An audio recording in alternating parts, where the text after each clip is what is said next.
வணக்கம். நான் உங்கள் ஜெயா.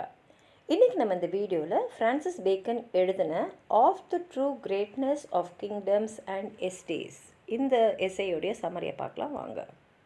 ஒரு அரசாங்கம், ஒரு நாடு, ஒரு மக்கள் அவங்கெல்லாம் ஒரு சிறந்த நாட்டில் இருக்காங்க அப்படின்றதுக்கு என்னெல்லாம் குணாதிசயங்கள் இருக்கணும் அப்படின்றது தான் பேக்கன் இந்த எஸ்ஸேயில் சொல்கிறாரு. அதே சமயத்தில் அவர் ராஜாங்க கிட்ட என்ன சொல்கிறாருன்னா, எப்போதுமே உங்களோட நாட்டை பற்றி நீங்கள் அதிகமாகவும் மதிப்பிடக்கூடாது, குறைச்சும் மதிப்பிடக்கூடாது. ஆனால் அதே சமயத்தில் சரியாக மதிப்பிடுறதும் அவ்வளோ எளிதான ஒரு விஷயம் இல்லை. ஏன்னா இதுதான் அப்படின்றத நம்ம இந்த விஷயத்துலலாம் சொல்ல முடியாது.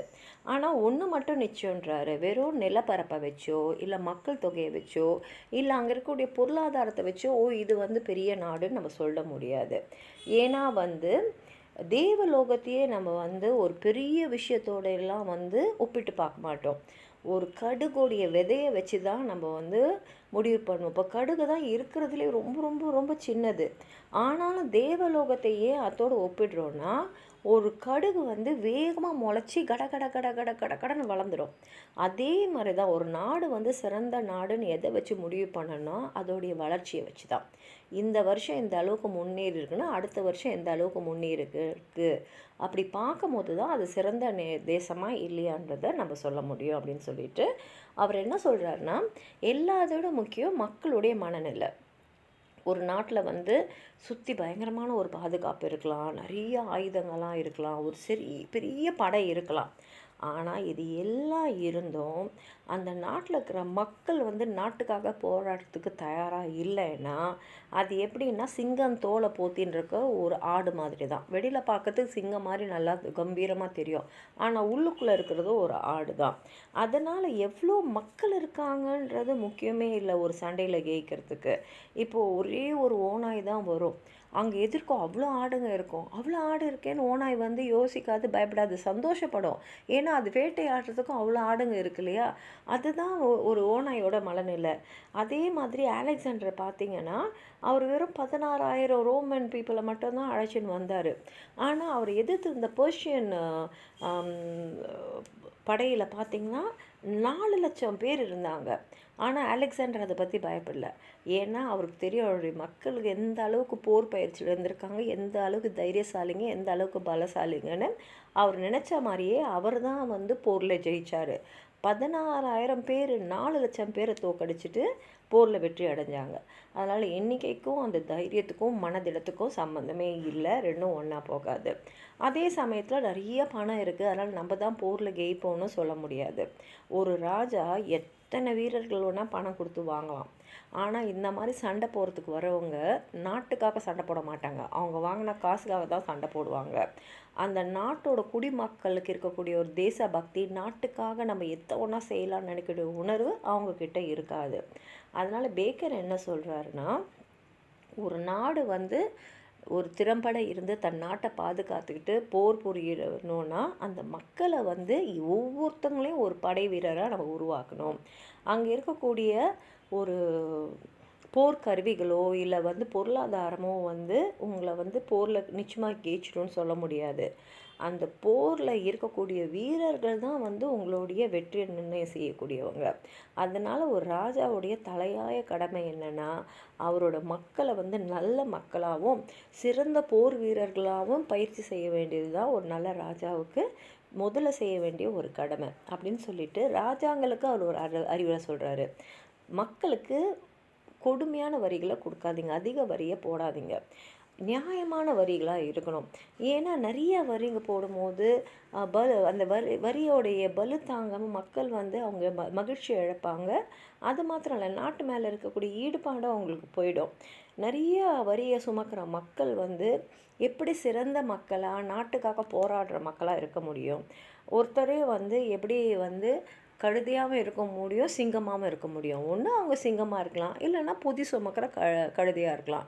நீங்கள் நிறைய வரியை போட்டிங்கன்னா அவங்க பொதி சுமக்கிற கழுதை மாதிரி தான் இருப்பாங்கன்னு சொல்லிட்டு, அதே சமயத்தில் நோபிலிட்டின்னா ராஜ பரம்பரையை சேர்ந்தவங்க, அரசாங்க வேலையில் இருக்கிறவங்க, அவங்களும் ஒரு சாதாரண மக்களும் தொகையில் கிட்டத்தட்ட சமமாக இருக்கணுன்றாரு.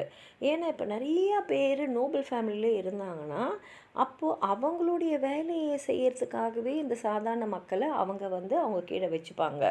எப்படி பெரிய பெரிய மரங்கள்லாம் அது பக்கத்தில் சின்ன செடிங்களெல்லாம் ஒரு காட்டில் வளர விடாதோ, அதே மாதிரி இருக்கக்கூடிய எல்லா பயணங்களையும் இவங்களே அனுபவிச்சுக்கிட்டு இந்த சாதாரண மக்களுக்கு எதுவுமே போய் சேராமல் பார்த்துப்பாங்க.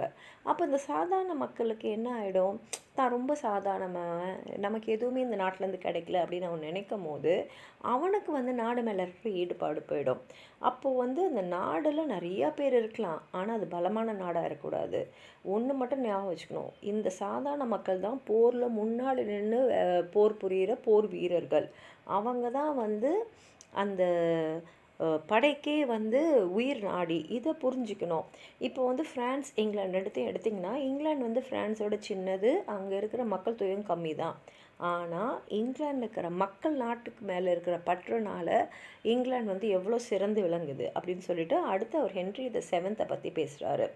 7ஆம் ஹென்றி என்ன பண்ணார்னா, ஒரு மக்கள் இருக்கக்கூடிய குடிமக்களை சந்தோஷமாகவும் வசதியாகவும் வாழறதுக்கு என்னென்னலாம் அவரால் செய்ய முடியுமோ அத்தனையும் செஞ்சார். அப்போ என்ன ஆகிடுதுன்னா, எல்லாருமே நாட்டுக்காக உழைக்கக்கூடிய ஒரு மிலிட்ரி ஃபோர்ஸாக படை வீரர்களாக உருவானாங்க. இதை தான் அவர் அங்கே செஞ்சார். ஒவ்வொரு குடிமக்களையும் ஒரு படை வீரராக ஆக்குனார். அதே மாதிரி அவர் என்ன சொல்கிறாருன்னா, ராஜாங்களுக்கு ஆசை இருக்கலாம், நம்ம நம்மளுடைய அரசாட்சியை மற்ற நாடெல்லாம் கைப்பற்றுறது மூலமாக நம்ம விரிவாக்கணும் அப்படின்னு. ஆனால் அந்த மாதிரி நீ கைப்பற்றும் போது அங்கே நீ கைப்பற்றினே இல்லையா, அந்த நீ போய் பிடிச்ச இல்லையா அந்த நாடு, அந்த நாட்டில் இருக்கிறவங்களுக்கும் நம்ம நாடு, இது நம்ம நாடு, நம்மளோடு சேர்ந்துட்டோம் அப்படின்ற உணர்வை நீ கொடுக்கணும். இப்போ நெபுச்சட்நேச்சாருடைய ஒரு எக்ஸாம்பிளை சொல்கிறாரு. அவங்க இந்த நாட்டோடைய குடிமக்கள்ன்ற உணர்வோடு தான் அவங்க இருந்தாங்க. மற்ற பணிக்கெல்லாம் அவங்க வெளிநாட்டுங்களை வச்சுனாங்க. ஆனால் அதே ஸ்பார்ட்டியன்ஸ் பார்த்தீங்கன்னா, அவங்க நாடு சின்னதாக இருக்கிறதுக்கும் அவங்களுக்கு அதை பற்றி யாருக்குமே தெரியல.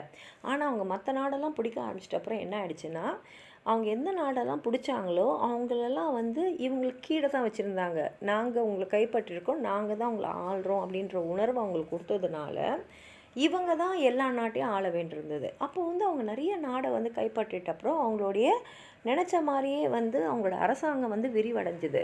ஆனால் இவங்களே போய் எல்லா நாட்டையும் ஆளணும் அப்படின்னு இருக்கும்போது இவங்களால் அது முடியலை. ஏன்னா அவங்கள மீறின விஷயமா அது இருந்தது. கூடிய சீக்கிரத்துலேயே அந்த அரசாங்கம் துண்டு துண்டாகி மற்றவங்கெல்லாம் அவங்கக்கிட்டேருந்து அவங்க நாட்டை அபகரிச்சிட்டாங்க. ஆனால் அதே ரோமன்ஸ் பார்த்திங்கன்னா, அவங்க எந்த நாட்டை கைப்பற்றினாலும் அவங்களையும் அவங்களுக்கு இணையாக இந்த நாடு உங்களது, நம்ம எல்லாம் ஒன்றுன்றத உணர்வை கொடுத்ததுனால யார் ரோமன்ஸு யார் அவங்களால கைப்பற்றப்பட்டாங்க அப்படின்ற வித்தியாசமே இல்லாமல் எல்லாருமே ஒருங்கிணைஞ்சு அவங்க செயல்பட்டதுனால அது இன்னும் இன்னும் பெருமையாக விரிவடைஞ்சிக்கிட்டே போச்சு. இது வரலாறு. அதே மாதிரி பேக்கன் என்ன சொல்கிறாருன்னா, மக்களுக்கு போர் பயிற்சி கொடுத்துக்கிட்டே இருக்கணும். ஒரு பயிற்சியே கொடுக்காம வெறும் அவங்க வீட்டிலே இருந்துக்கிட்டு ஒரு நாளை பொறுக்கிட்டே இருந்தாங்கன்னா அவங்களுக்கு எப்படின்னா அதுவே பழகிடும். திடீர்னு போர் அவங்களால போர் செய்ய முடியாது. இப்போ ஸ்பார்ட்டா ரோம்லலாம் பார்த்திங்கன்னா, மற்ற வேலையெல்லாம் செய்கிறதுக்கு அவங்க அடிமைகளை வச்சுப்பாங்க. ஏன்னா கிறிஸ்டியானிட்டியில் அடிமைகளை வச்சுக்க கூடாதுன்னு ஒன்று இருக்குது. அதனால் அந்த மாதிரி வேலைங்களெல்லாம் ஏலியன்ஸ் வச்சு பண்ணிவிடுவாங்க. ஆனால் நாட்டை சேர்ந்தவங்க, அந்த நாட்டு மக்கள் என்ன பண்ணுவாங்கன்னா, நிலத்தை உழுவாங்க. ஃப்ரீ சர்வன்ட்ஸ்னால் மற்றவங்க வயலில் போய் அவங்க வேலை செய்வாங்க. அதே மாதிரி தன்னை பலமாக்கக்கூடிய ஹேண்டிகிராஃப்ட்ஸை செய்வாங்க. அது மாத்திரம் இல்லாமல் போர் பயிற்சியை தொடர்ந்து செஞ்சுக்கிட்டே இருப்பாங்க. ஏன்னா ஒரு பெரிய நாடோ இல்லை ஒரு சிறந்த நாடோ எப்போனா எதிரிகளால் தாக்கப்படக்கூடிய ஒரு அபாயத்தில் இருக்கும். அப்போ திடீர்னு யாராவது அவங்கள தாக்குனா அவங்கள தற்காத்துக்கிறதுக்கு மக்கள் தயாராக இருக்கணும். எல்லாருக்குமே போர் பயிற்சி தெரிஞ்சிருக்கணும். அதே சமயத்தில் ஒரு இடத்துல தப்பு நடக்குதுன்னா நம்ம அவங்க மேலே போர் தொடுக்க தயங்கக்கூடாது. நம்ம சுற்றியும் பார்க்கணும். தவறு நடக்கும்போது தட்டி கேட்கணும். நமக்கு காலம் வரட்டும் இல்லை நம்மக்கிட்ட வரட்டும், நம்ம பொறுமையாக இருக்கக்கூடாது. நமக்கு தவறு ஒருத்தங்க இழைக்கிறாங்கன்னா பாதிக்கப்படுறவங்களுக்கு உடனே நம்ம போய் கை கொடுக்கணும். அதே சமயத்தில் தேவையில்லாத போரை நம்ம செய்யவே கூடாது அப்படின்றாரு. அதுக்கு உதாரணமாக இந்த ரோமன்ஸ் கிரீஸு ஸ்பார்டன் ஏத்தியன்ஸோடைய விடுதலைக்காக போன போர் அவர் என்ன சொல்கிறாருன்னா, இது தேவையே இல்லாத போர் தான் அப்படின்னு சொல்கிறாரு. அதே சமயத்தில் நம்ம என்ன ஞாபகம் வச்சுக்கணுன்னா, நம்ம உடம்பு அப்படியே ட்ரிம்மாக இருக்கணும்னா நம்ம உடற்பயிற்சி செய்யணும்.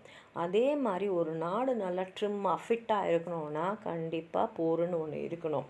அதுவும் வந்து அந்த போர் நியாயமான போராக இருக்கணும். அது வந்து உண்மையை தேடி உண்மைக்காக இருக்கிற போராக இருக்கணும். நம்ம அமைதியோடையே உட்கார்ந்துட்டு இருந்தோம்னா கண்டிப்பாக மக்கள் வந்து போக போக போக அவங்க வந்து பலவீனமாகிடுவாங்க, தவறான வழியிலையும் போயிடுவாங்க. முக்கியமாக அவர் என்ன சொல்கிறாருன்னா, கடல் மேலே நம்மளோட ஆதிக்கம் இருக்கணும். எந்த நாடு வந்து கடலை தன்னகத்தைப்படுத்துதோ அது உலகத்தையே தன்னகத்தைப்படுத்திடும். இந்த கடலில் நடந்த போர்கள் தான் பெரிய பெரிய நாடுகளுடைய தலைவிதியை நிர்ணயிச்சிருக்குன்னு சொல்லிட்டு ஆண்டனியோட விதியை நிர்ணயிச்சது பேட்டில் ஆஃப் ஆக்டியம். அதே மாதிரி துருக்கியர்கள் மட்டும் லெப்பட்டானா வாரில் வந்து ஜெயிச்சிருந்தாங்கன்னா வரலாறே மாறி இருக்கும். அதனால் வந்து ஒரு நாடு வந்து சிறந்த நாடாகணும் அப்படின்னா முதல்ல அது கடல் ஆதிக்கத்தில் சிறந்து இருக்கணும்னு சொல்லிட்டு முக்கியமாக ராஜாங்களுக்கு என்ன அறிவுரை சொல்கிறாருன்னா, போரில் சிறந்து செயல்படுற அதிகாரிகளுக்கும் சரி வீரர்களுக்கும் சரி நீங்கள் தக்கபடி அவங்களுக்கு வந்து மரியாதை செஞ்சு அவங்கள பெருமைப்படுத்தணும். ஏன்னா இதெல்லாம் தான் அவங்களுடைய மன தைரியத்தை அதிகப்படுத்தும், அவங்கள ஊக்கப்படுத்தும். அவங்க வந்து போரை வந்து தங்களுக்காகவோ தங்கள் மக்களுக்காகவோ செஞ்சதாக நினைக்கக்கூடாது, நாட்டுக்காக செஞ்சாங்க அப்படின்ற உணர்வை அவங்களுக்கு கொண்டு வரணும் அப்படின்னு சொல்லி இந்த எஸ்ஸேவை அவர் முடிச்சிருக்காரு. உங்களுக்கு அதான் சொல்ல நினச்சிங்கன்னா கீழே இருக்கிற கமெண்ட் பாக்ஸில் எழுதுங்க. இந்த வீடியோவை லைக் பண்ணுங்கள், உங்கள் ஃப்ரெண்ட்ஸோடு ஷேர் பண்ணுங்கள். சப்ஸ்கிரைப் பண்ணாதவங்களாம் ப்ளீஸ் சப்ஸ்கிரைப் பண்ணி சப்போர்ட் பண்ணுங்கள். நன்றி.